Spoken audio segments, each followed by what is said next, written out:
Hey friends, if you wish to see recent documents in Microsoft Word, then please watch this video. Now it won't be very difficult. Just click on File, and then on the list on the left hand side, you can go to the recent section. And when you scroll down, you will find all the recently created items. I can just have to click on it and I will find it here, okay? And you can click on them to open them.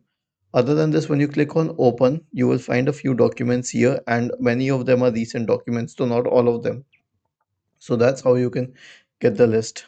Okay, so this is what we have to do.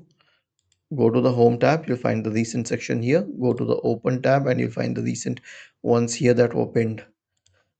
Was this helpful? If yes, then please subscribe to the channel. If not, then let us know in the comment section of the video on how we could help you further. Thank you for watching this video and have a nice day.